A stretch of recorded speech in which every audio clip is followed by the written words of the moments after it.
कुछ कम हुआ? अपनों के लिए आपका दर्द बहुत गहरा होता है।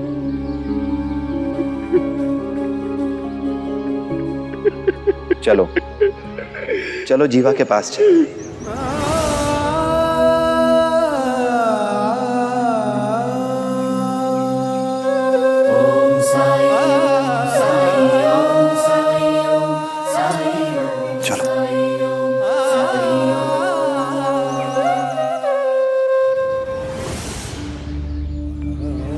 एक माँ को अपने बेटे से दूर करने वाली कैसी कसम है ये?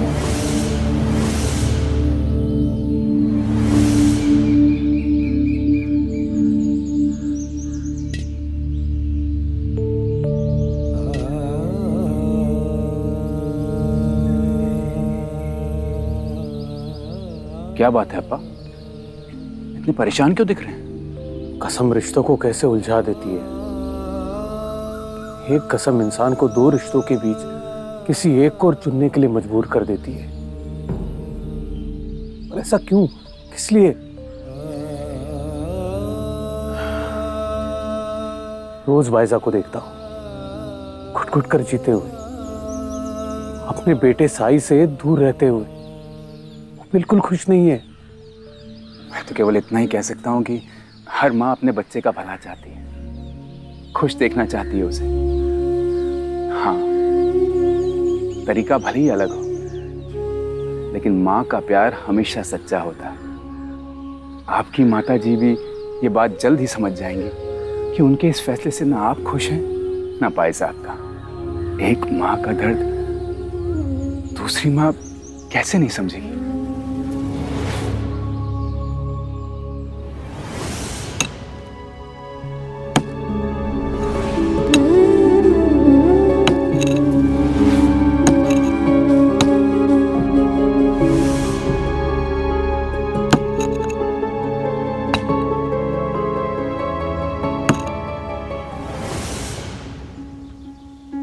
जीवा,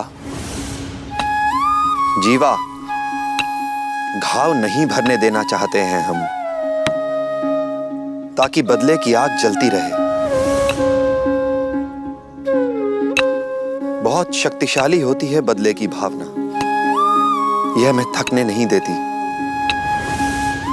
अपना सब कुछ दांव पर लगा सकते हैं हम उसके लिए। बदले से बड़ा कोई मकसद नहीं होता, है ना? लेकिन जब बदला पूरा हो जाए, उसके बाद क्या?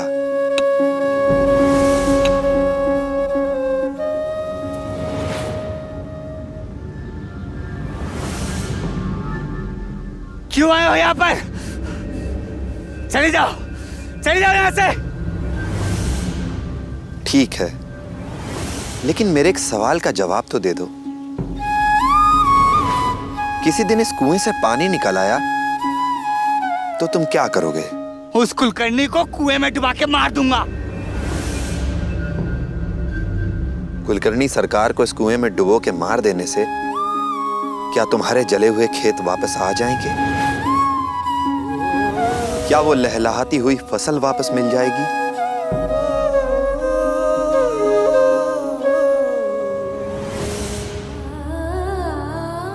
उस पाखंडी को मिलने के लिए घर से एक कदम भी निकाला तो तुझे तात्या की सौगंध है।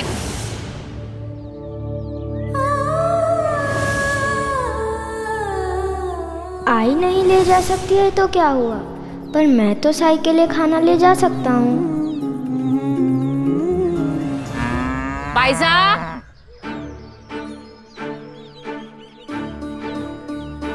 रसोई में होगी लेकिन जवाब नहीं देगी। हाँ। राम राम राम राम।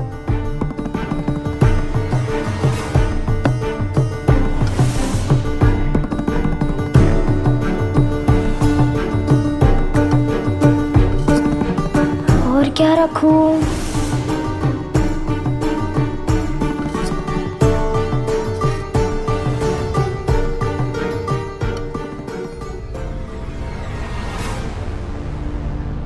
और आई क्या क्या लगाती थी थाली में?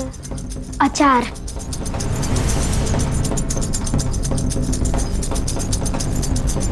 जी आई।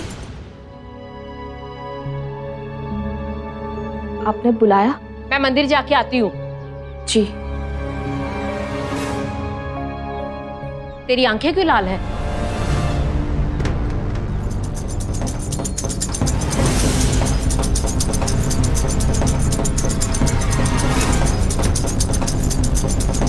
कुछ पूछा मैंने, बताओगी कि नहीं? नहीं नहीं, ऐसा कुछ नहीं है। आती हूँ।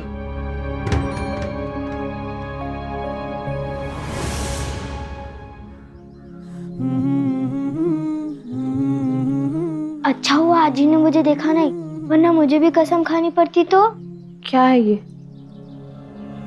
थाली। किसके लिए? जिसके लिए आपकी आंखें रो रो के लाल हो गई है। पर तात्या तू ये कसम आपने खाई है, मैंने तो नहीं ना। मैं तो साई के लिए खाना ले जा सकता हूँ, है ना? मैं अभी आता हूँ। तात्या,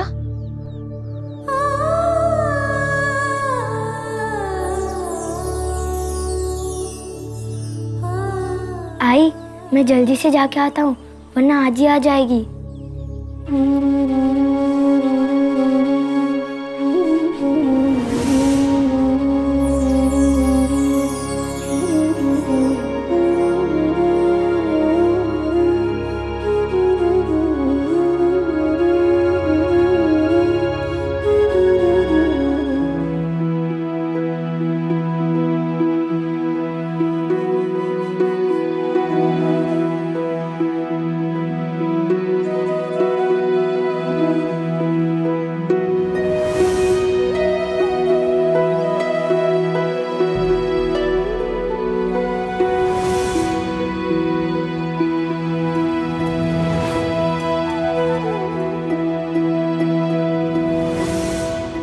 जीवा, कुआं खोदना नेक काम है। कुआं लोगों की प्यास बुझाता है, कुआं लोगों की जरूरतों को पूरा करता है। लेकिन जिस वजह से तुम कुआं खोद रहे हो वो गलत है। नफरत से किया हुआ कोई काम शायद सफल हो भी जाए, लेकिन वो सफल नहीं हो सकता। इसलिए इस नफरत, इस बदले की भावना का परित्याग कर दो और राम नाम को अपनी शक्ति बनाकर दोबारा खुदाई शुरू करो। नफरत जहां पहुंचाएगी तुम्हें, वहां से लौटना मुमकिन नहीं। लेकिन अगर राम का नाम लेकर आगे बढ़ोगे तो लौटने की जरूरत ही नहीं पड़ेगी, क्योंकि वही एक रास्ता सही रास्ता है। वही सही रास्ता है तो इतने सालों में मुझे दिखा क्यों नहीं? रास्ता तो हमेशा ही तुम्हारे सामने था, लेकिन तुमने चुना ही नहीं। किसी इंसान के अत्याचार को ईश्वर का अन्याय मान लिया और आस्था खो बैठे। ईश्वर भी मजबूर हो जाता है जब उसके बंदे उसकी बात नहीं मानते। वो इंतजार करता है उनके लौट आने का। उसकी बाहें हमेशा खुली रहती हैं, जैसे माँ बाप का दिल अपने बच्चों को गले लगाने का इंतजार करता है।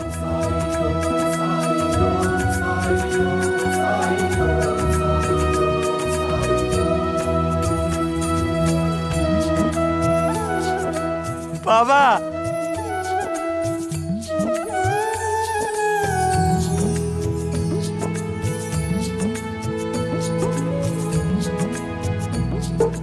बाबा,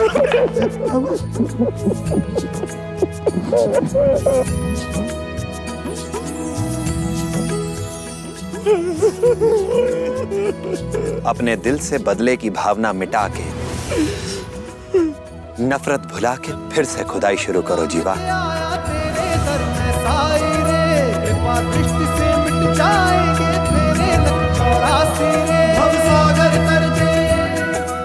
राम जी की जय, राम जी की जय।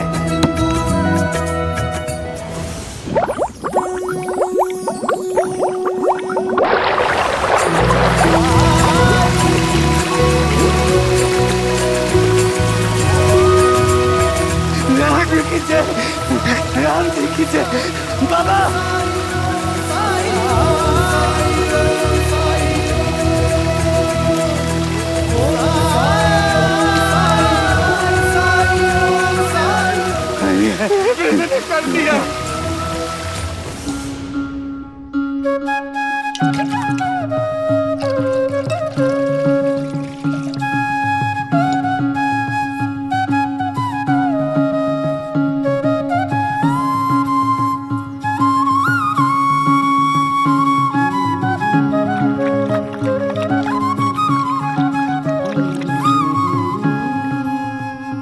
आज तो तुम्हें खिलाने के लिए कुछ भी नहीं है मेरे पास, लेकिन सबका मालिक एक, जब उसने हमें इस दुनिया में भेज दिया है तो कुछ ना कुछ इंतजाम भी कर ही देगा।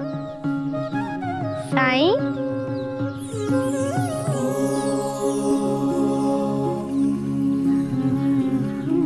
साईं, ये आपके लिए।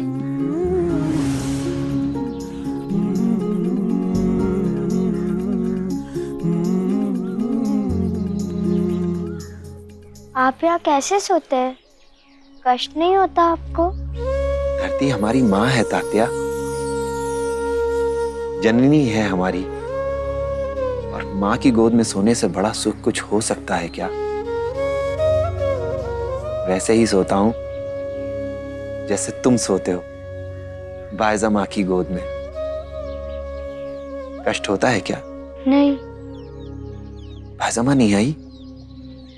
ठीक तो है वो? आई तो ठीक है, पर नहीं बता सकता, गुस्सा करेगी आई। खुशकिस्मत हो तुम, माँ अपना अधिकार समझती है, इसीलिए गुस्सा करती है।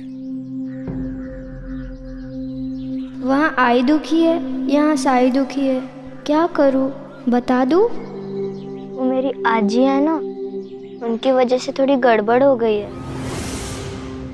आजी आपसे बहुत गुस्सा है, और आजी ने आई को कसम दी है वो आपसे कभी नहीं मिलेगी और बात भी नहीं करेगी,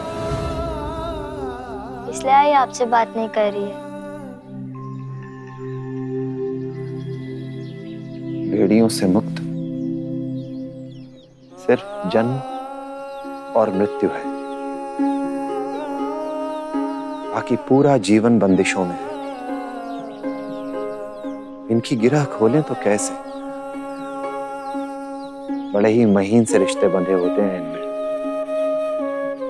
इनकी गिरह खोलो तो ये रिश्ते भी खुल के बिखर जाने का डर होता है।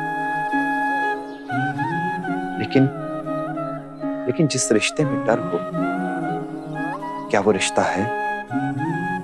साई, जल्दी से खाना खा लो, आजी मंदिर से घर पहुंचे उससे पहले मुझे पहुंचना होगा।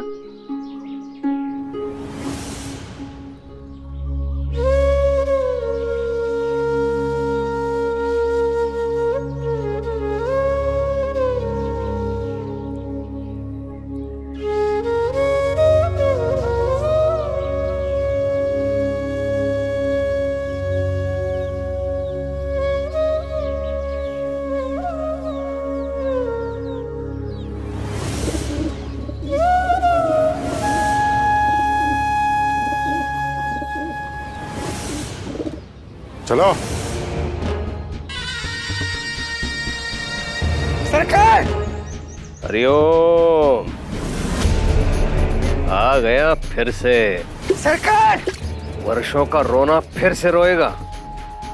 मेरे खेत जला दिए, मेरे साथ घोर अन्याय हुआ है। हरिओम, आज मैं तुम लोगों को नहीं रोकूंगा, जितना चाहो कूटना इसे। सरकार! सरकार! सरकार! सरकार! अच्छा हुआ आप यहीं मिल गए, नहीं तो मैं आपके घर आता। क्यों? सरकार, मेरे कुएं का पानी, मेरी तपस्या सफल हो गई।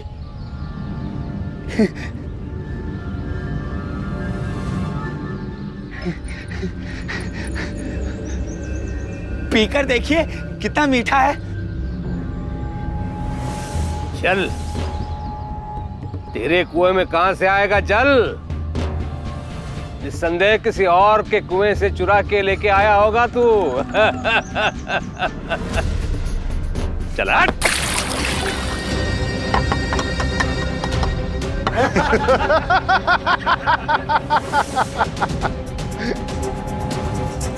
अब बढ़ेगा इस पागल का पागलपन।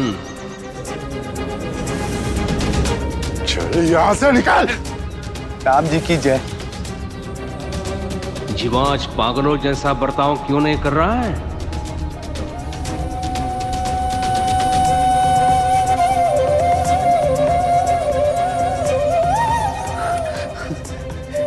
कद्दू भैया, मेरे कुएं का पानी। सन्नू भैया, मेरे कुएं का पानी बहुत मीठा है। हाँ, मौसी, मौसी, मेरे कुएं का पानी। इस पागल को बाद में देख लूंगा।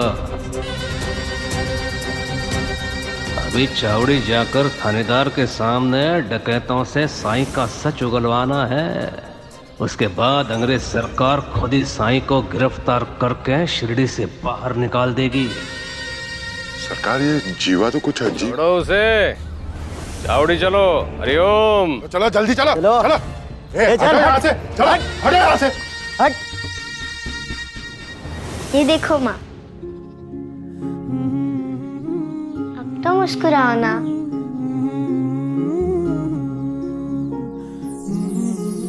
आगे से जब भी थाली भेजनी हो तो मुझे दे देना, मैं ले जाऊंगा।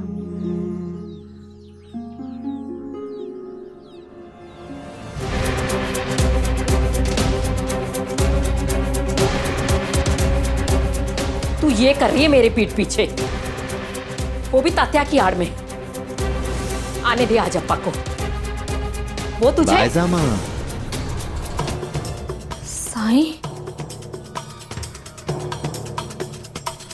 लो आ गया ढोंगी।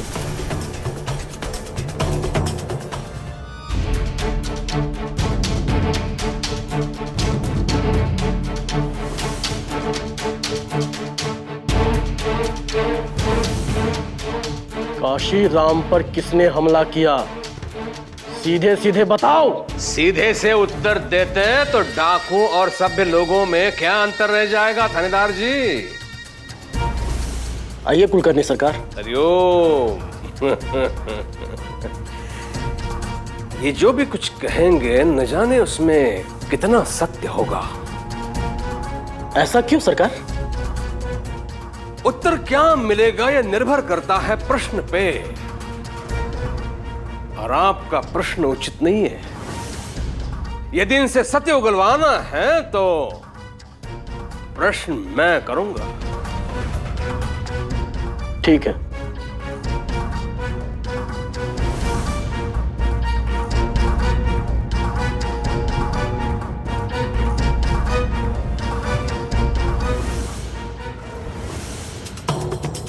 पूरी थाली खा के भी तुम्हारा पेट नहीं भरा, जो भिक्षा मांगने आ गए हो। एक बात कान खोल के सुन लो, यहाँ तुम्हें कुछ नहीं मिलने वाला।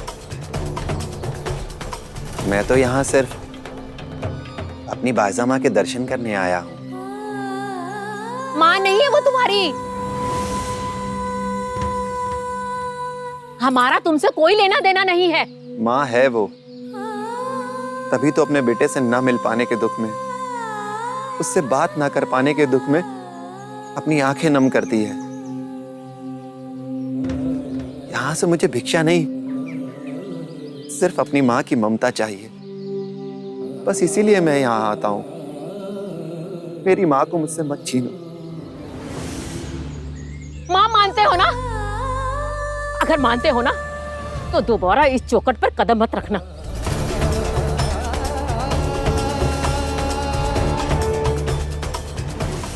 ऐसे क्या देख रहे हो? आरोप तुम पर नहीं, आरोप उस पर है जिसने तुमसे ये सब करवाया है। लेकिन काशीराम पर हमला, मतलब काशीराम की मौत तो हमारे वजह से हुई है। अरे मरा कहाँ वो ढीठ? जिंदा है, जीता जागता। क्या इतना बेरहमी से मारने के बाद भी वो बच गया? ऐसा कैसे हो सकता है? कहीं ऐसा तो नहीं काशीराम को भी उन्होंने बचाया?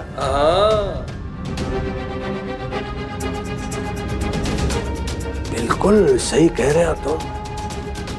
काशीराम को उसने ही बचाया है।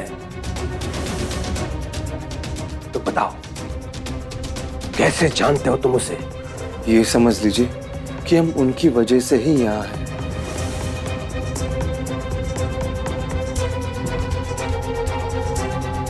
हरिओम, वो है ही ऐसे, है ना?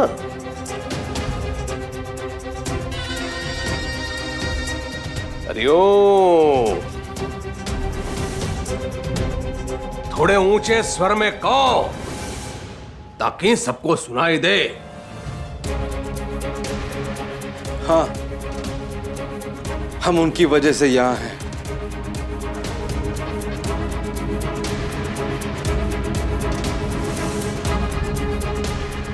तो तुम जिन कारणों से यहां पर हो उसमें उसी का ही हाथ है। तुम्हारे साथ जो भी कुछ हो रहा है वो उसके ही कारण हो रहा है कि नहीं? तब तो तुम अपना असली मुखिया उसी को मानते होंगे। मुखिया नहीं, गुरु है वो हमारे। उन्होंने हमें क्या से क्या बना दिया है। या ये समझ लीजिए उनके दिखाए हुए मार्ग पर चल रहे हैं हम। उनके लिए हम अपने प्राण भी दे सकते हैं।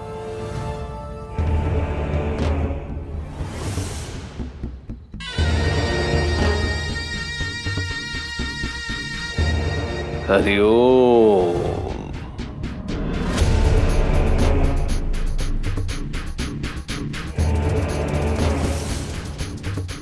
सुन रहे ना थानेदार जी, अपना मुखिया अपने गुरु के बारे में बात कर रहे हैं ये लोग। अब बता भी दो अपने गुरु का नाम।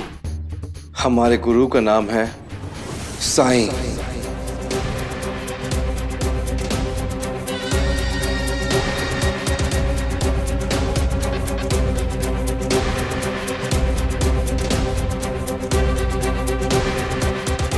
मेरी यहां तक की योजना तो सफल हुई। मुझे इनके मुंह से साईं का मुंह मुगलवाना था। बड़ा शिरडी का वैद बनने चला था, लेकिन जो संकट उसके जीवन में आने वाला है उसका उपचार कौन करेगा? हरिओम। मां मानते हो ना? अगर मानते हो ना तो दोबारा इस चौखट पर कदम मत रखना। आई, चुप कर तू। मेरी बात समझ में आई कि नहीं? आई समझ में। अगर मेरे यहाँ आने से आप लोगों को दुख होता है, मेरी बायजा माँ को दुख होता है, तो मैं यहाँ कभी नहीं आऊंगा।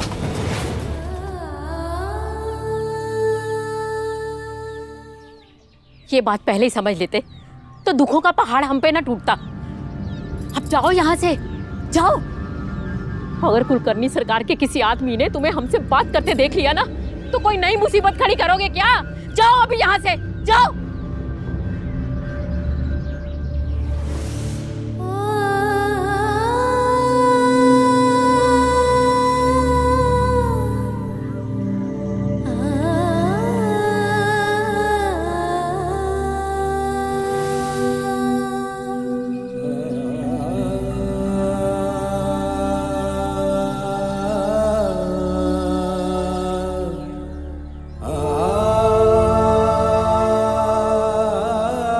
सही समय पे आया है।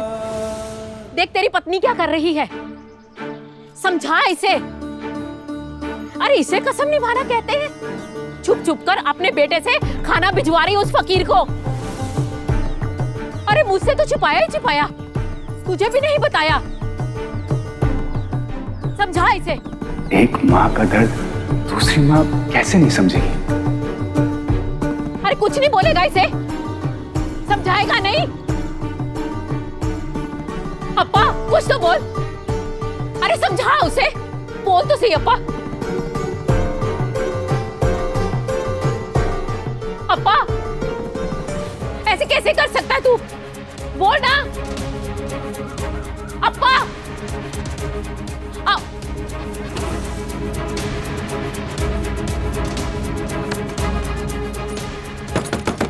अप्पा मेरी बात का जवाब दे।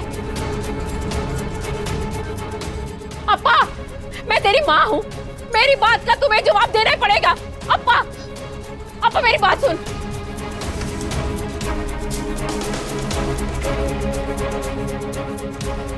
दरवाजा खोल अप्पा।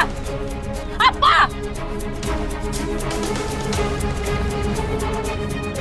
जब एक बेटा ही अपनी माँ की बात का सम्मान ना कर रहा हो तो बहू क्या खाक करेगी? मिष्ठान है बाबा के लिए थोड़ा सा। बाबा की बड़ी कृपा रही है हमारे परिवार पर। आएंगे बाबा, आ गए बाबा।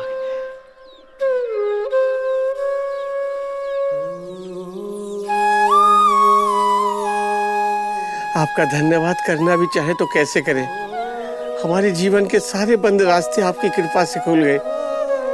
असंभव संभव हो गया है। ये थोड़ा सा मिष्ठान आपके लिए।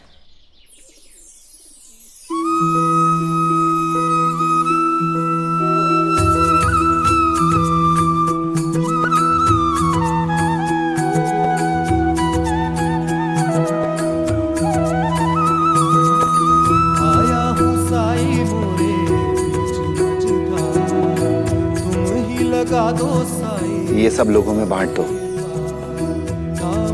हाथ में साई मोरी पतवा। साई, अब मेरे बेटे जीवा को कोई पागल नहीं कह रहा है।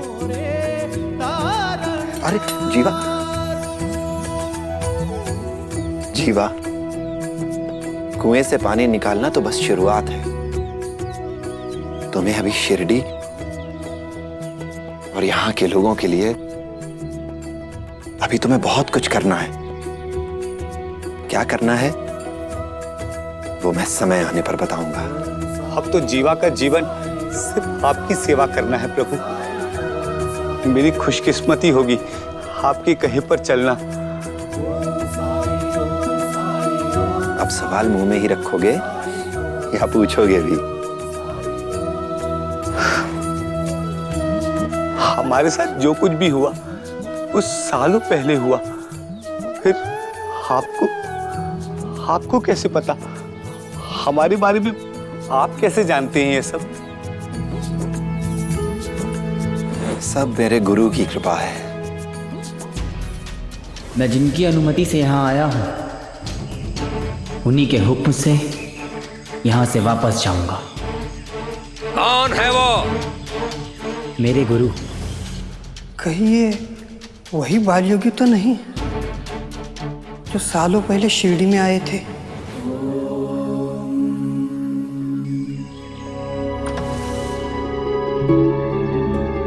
अप्पा, क्या हो गया तुझे? बात क्यों नहीं कर रहा मुझसे? अरे मैं तुझसे बात कर रही हूँ और दूसरी तरफ मुंह घुमा रहा है। ऐसे कैसे कर सकता है तू? माँ हूँ तेरी मैं, कैसे मुंह फेर सकता है तू? हाँ अप्पा रुक। तू नाराज है मुझसे कि मैं बाइजा की शिकायत कर रही हूँ?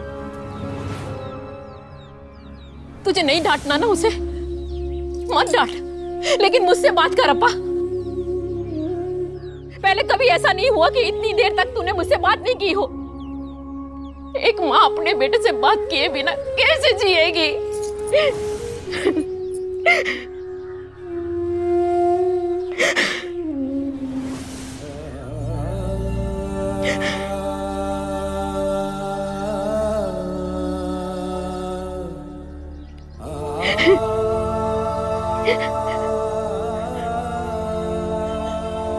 कुछ पल आपने अपने बेटे से बात नहीं की तो आपकी ममता तड़प उठी। तो वो माँ जिसे इतने दिनों से एक कसम ने बांधा हुआ है अपने बेटे से ना मिलने के लिए, सोचिए उस पर क्या बीतती होगी। बार बार उसे अपने ही बेटे के सामने आकर मुंह फेरना पड़ता है, उसे देखकर भी अनदेखा करना पड़ता है। सोचिए उसकी ममता कितनी तड़पती होगी। ओह, तो जीवन में पहली बार तूने मुझसे बात नहीं की। वजह यह कि मैंने तेरी पत्नी को उस ढोंगी से मिलने के लिए कसम दी थी।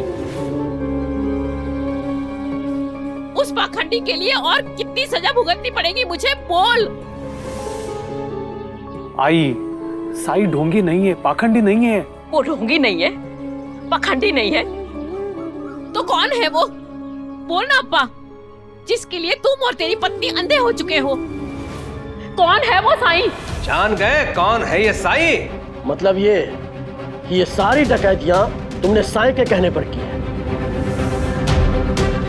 आपसे समझने में कोई भूल हुई है। हमारा मतलब साईं हमारे गुरु हैं, लेकिन वो गुरु जिन्होंने हमें सही रास्ता दिखाया। तू डाकू होकर कुलकर्णी सरकार को झूठा कह रहा है, वो भी थानेदार साहब के सामने। मतलब डाकू अब शरीफों के ऊपर कीचड़ उछालेंगे और हम चुपचाप देखते रह जाएंगे?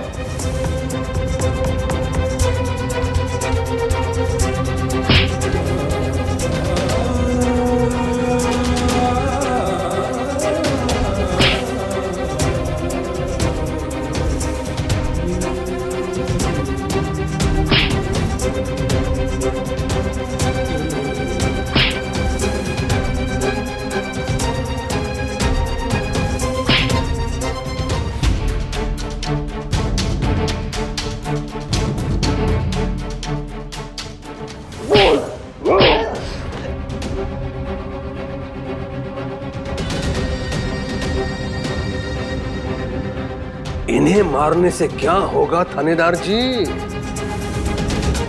दंड देना ही है तो इनके गुरु को दीजिए। ठीक है, तो चलिए उनके पास। हरिओम।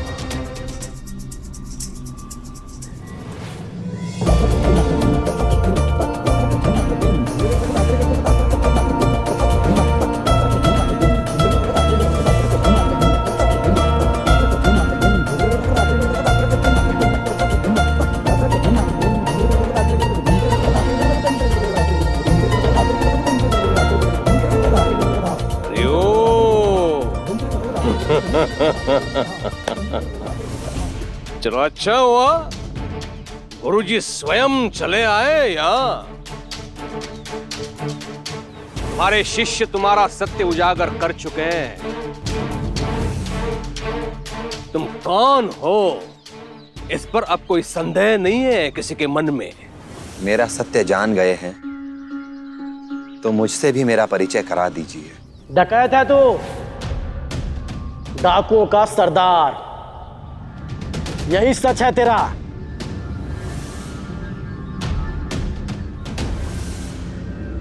साईं और डकैत नहीं थानेदार जी, आपसे कोई भूल हुई है।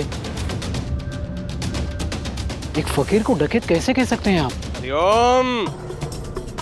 थानेदार जी जो भी कुछ कह रहे हैं पूरी जांच पड़ताल के पश्चात कह रहे हैं।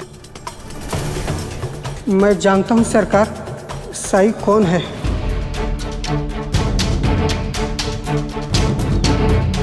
साई के बारे में सुनना चाहती है ना, तो जो मैं कहूंगा आप उस पर विश्वास करें या ना करें, पर ये वो सच है जिसे मैंने अपनी आंखों से देखा है,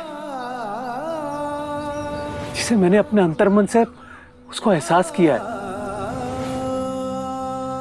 साई वही बाल योगी है जो सालों पहले शिरडी आए थे, याद है आपको?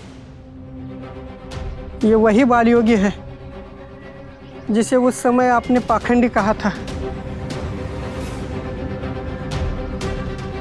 ये क्या कहानी है सरकार? एक बहुत ही अद्भुत बात है ये, जो शिरडी का हर व्यक्ति जानता है। हरिओम। कहानियां सुनने सुनाने का समय नहीं है, पहले वो सत्य सुन ले जो डाकुओं ने चावड़ी में थानेदार जी के सामने कहा है।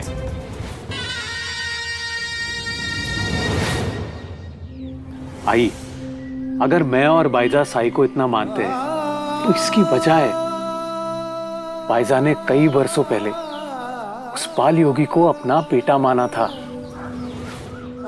और साई वही बाल योगी है। और साई कोई साधारण मनुष्य नहीं है। हाँ हाँ, सुन लिया और नहीं सुनना चाहती। मैंने बाईजा से कसम ली थी,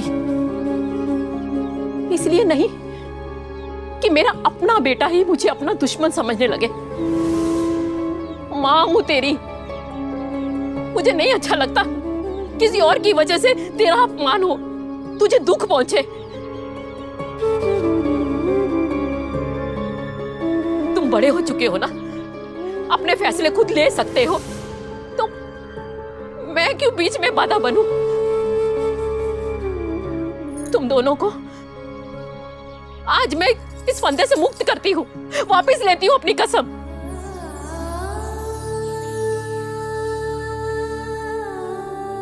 लेकिन ये जान लो कि वो पाखंडी आज भी मेरी नजरों में पाखंडी ही है। आज नहीं तो कल वो पाखंडी तुम्हें किसी न किसी बड़ी मुसीबत में डालेगा, देख लेना तुम।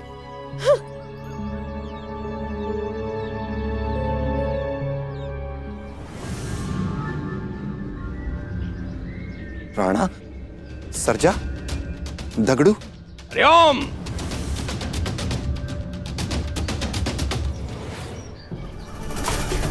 कोई है यहाँ पर जो डाकुओं के नाम जानता है? डाकुओं के नाम वही जान सकता है जो डाकुओं को करीब से जानता हो। देखिए कितने अपनेपन से पुकार रहा है डाकुओं को। किसी ने इस पर ध्यान दिया? डाकू सही कह रहे हैं थानेदार जी, ये अवश्य इनका गुरु है।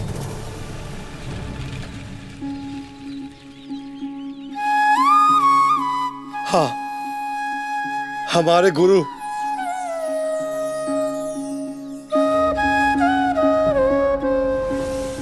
आपके दिखाए हुए मार्ग पर चलने की कोशिश कर रहे हैं। हे साईं, जैसे आपने कहा हम वैसे ही कर रहे हैं। ये लोग हमें बचा लीजिए साईं, हमें बचा लीजिए, हमें बचा लीजिए, हमें बचा लीजिए। हरिओम। देख रहे हैं ना थानेदार साहब, आत्मविश्वास तो देखिए इन लोगों का। न्याय व्यवस्था को खिलवाड़ समझ रहे हैं ये महाशय। डाकुओं के गुरु डाकुओं को पुलिस से बचाएंगे। बचाएगा तो तब जब खुद बच पाएगा। हाथ बांधो गुरुजी के भी और ले चलो।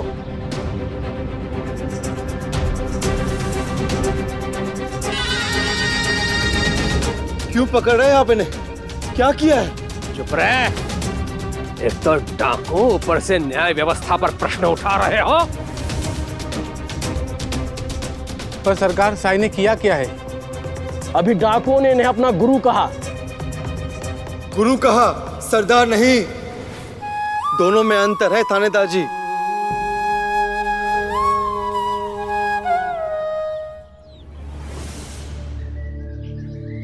अब क्या सोच रही हो आई? अब तो आजी ने कसम भी वापस ले ली है। अब आप साई से बात भी कर सकती है और साई हमारे घर पे भी आ सकते हैं, है ना?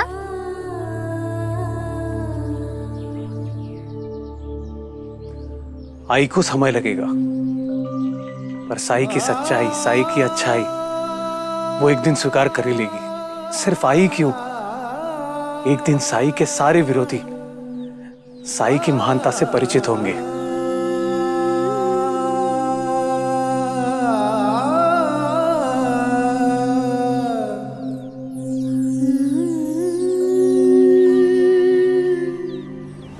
क्या मतलब है तुम्हारा? गुरु सही मार्ग दिखाते हैं, सही दिशा में चलने का साहस देते हैं। ऐसे गुरु साईं हैं हमारे लिए। इन्होंने हमारे शस्त्र त्याग कर सही राह पर चलने के लिए प्रेरित किया है, हिम्मत दी है अपराध की दुनिया छोड़कर धर्म की राह को अपनाएं। काश साईं हमें पहले मिले होते, कितने गुनाहों से बच गए होते, कितने निर्दोष लोगों को हमारी वजह से कष्ट नहीं उठाना पड़ा होता। साईं ने कहा डकैती छोड़ दो उसके बाद हथियार उठाने के विचार ही नहीं आए हमारे मन में। और ऐसे इंसान को प्रणाम करना चाहिए, और आप लोगों ने अपराधी कहकर बंदी बना रहे हैं। सुन लिया थानेदार जी, अंदर कुछ और बात कर रहे थे, बाहर कुछ और। अंदर तो कह रहे थे साईं ने कहा इनसे डकैतियां करने के लिए। हमने कब कहा कि साईं ने हमें कहा डकैतियां करने के लिए? कुलकर्णी सरकार, तो तुम लोगों का कहना है कि साईं डकैत नहीं है? हाँ। थानेदार जी, एक बाल योगी बड़ा होकर डाकुओं का सरदार बने, ऐसा हो ही नहीं सकता। यदि ये वही बाल योगी है तो इतने दिनों से ये बात इसने छुपाई क्यों? सबकी गवाही के अनुसार साईं निर्दोष है।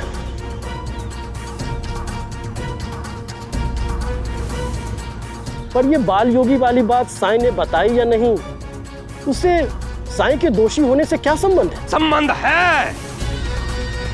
आप देख नहीं रहे हैं, इसका अर्थ ये नहीं है कि संबंध नहीं है। बाल योगी, बाल योगी, बाल योगी। शिरडी की जनता जानती है इसने कई वर्षों पहले अपने काले जादू से सबको प्रभावित करने का प्रयास किया था। फिर कई सालों बाद लौटा, मुझसे प्रतिशोध लेने लौट आया। मुझे जलाकर भस्म करने की इच्छा से इसने अपने काले जादू से अभिमंत्रित पुष्प दिया मुझे।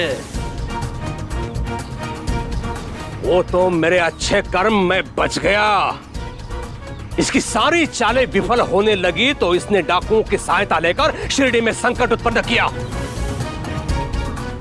शिरडी पर वर्चस्व प्रस्थापित करने की इसकी मंशा थी। ऐसा तो नहीं था कि ये कोई षड्यंत्र रच रहा था अंग्रेज सरकार के विरुद्ध?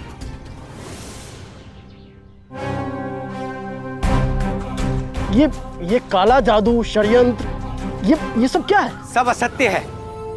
साईं ना तो तांत्रिक है और ना ही काला जादू करने वाले,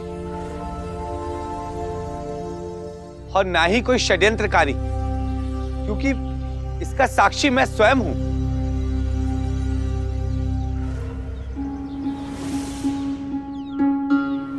नफरत भुला के फिर से खुदाई शुरू करो जीवा। राम जी की जय।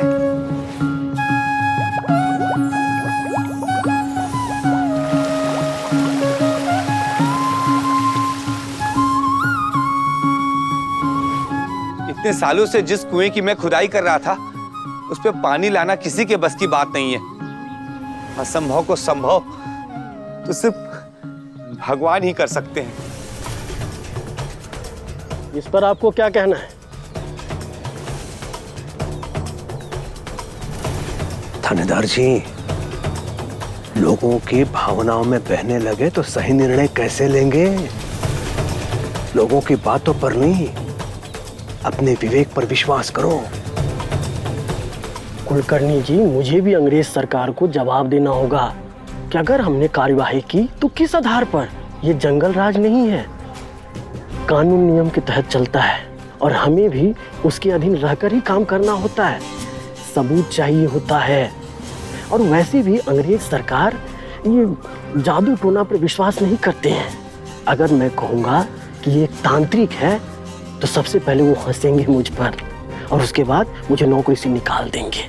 और आप भी तो हमें कोई ठोस सबूत नहीं दे पा रहे हैं कि साईं अंग्रेज सरकार के खिलाफ कोई षड्यंत्र रच रहा है।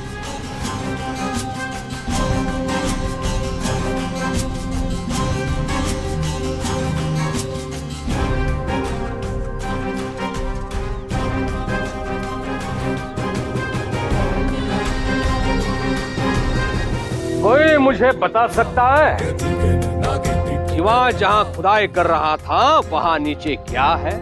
पत्थर ही पत्थर है सरकार, और वो भी बहुत बड़े बड़े। बड़े पत्थर?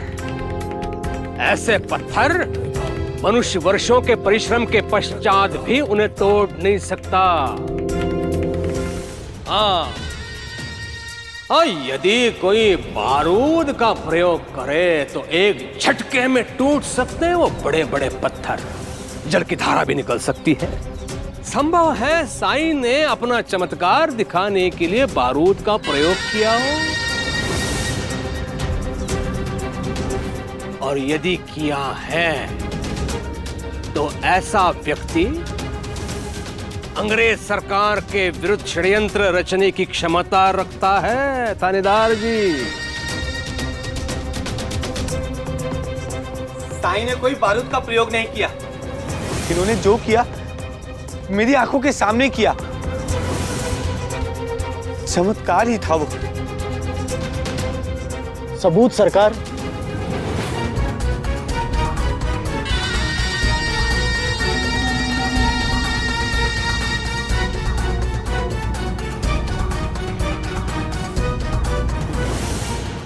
सबूत तो अब खंडर में मिलेगा थानेदार जी। हरिओम। ऐसे और भी मजेदार वीडियो के लिए हमारे चैनल को लाइक, शेयर और सब्सक्राइब करें।